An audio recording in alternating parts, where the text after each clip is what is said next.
So I represent the 3rd district, and that's the community of Olivers and the northern portion of our Rhoda.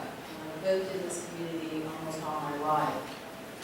We have a local business that I work at daily, and many of you have visited me. You have expressed an opinion one way or another. I have to share with you, I've been a little surprised because I did always think that I could guess what side you were on, on this issue.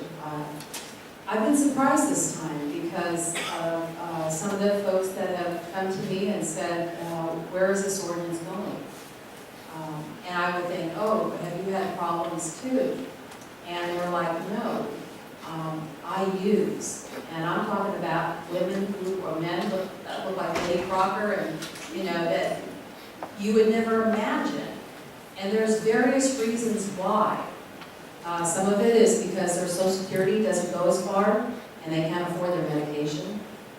Or their kidneys and their livers can no longer tolerate the narcotics that their doctors have prescribed.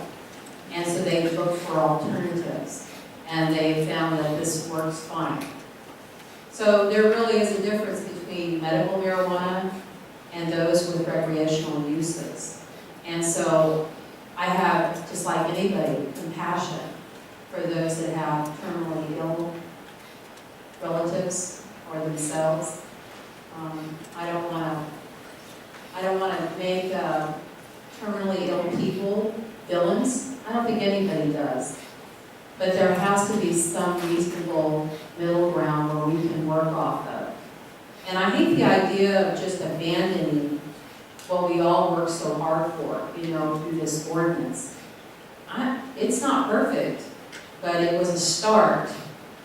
And I don't think that the folks that were abiding by the ordinance, they're being penalized by these large grows that came into our community from people out of the state, out of this county, and they had no regards for what was going on in our community, and painted this really kind of ugly picture of what Yuba County is all about. And I like I said, I've lived here all my life.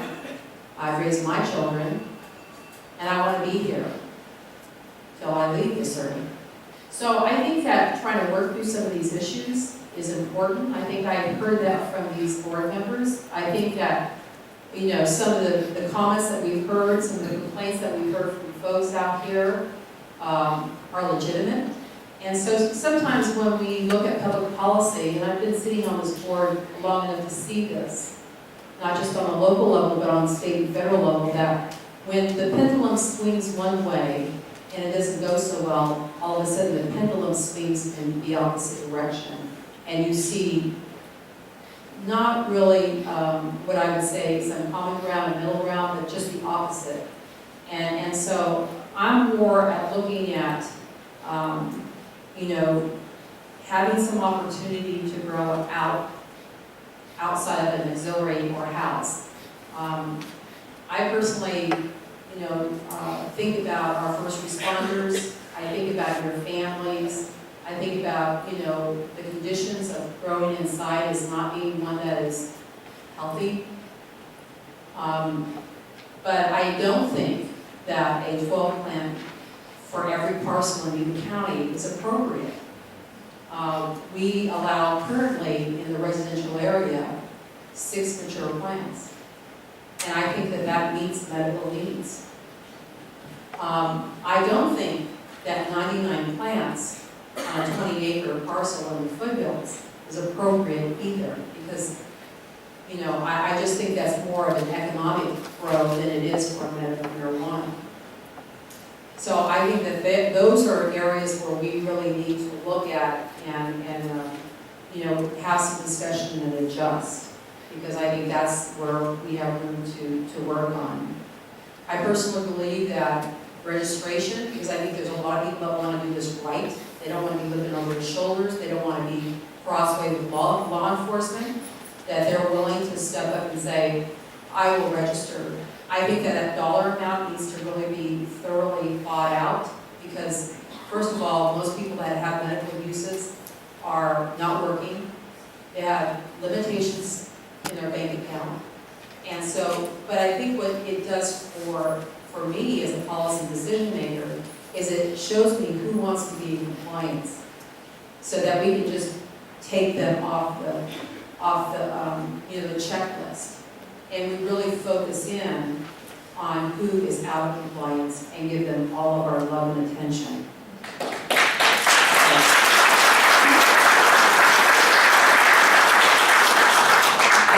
I think Shasta County has an ordinance that's right for Shasta County.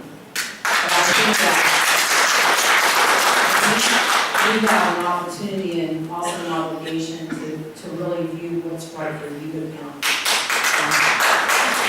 And I don't say this because I'm looking for your applause, but I think it's the right thing to do. I have people that are not happy with growers, but at the same time they said, there should be some allowances. And so I'm just trying to work through this. I've been here for 15 years, and I don't want marijuana issues to define my leadership. There's a lot of things that I've done that I'm really proud of. But this is very important, and we've got to work through this. So I think that we've gotten some direction from the board. I think that our staff is listening intently to what that ordinance is going to look like. But it really, and I'll tell you another piece of the process that I forgot to mention is that, I don't decide what happens in Oliver's like Roger decides what happens in Wheatland. We work together as a board of 5, and the majority wins. That's part of our democracy, is that the majority wins. And so we will vote on the ordinance that's before us, and the majority will win on this issue. So I think that, that was why I kind of put my board members on the hot seat, but I really think that it's important for us to be able to guide our staff to bring back something that is going to pass, and that we can work with. But as I stated before, I think the most important thing is going to be the enforcement piece of this ordinance, and that we are going to abide by it. Because if we don't, and things don't work out as planned, we'll be back to the drawing board. And to be quite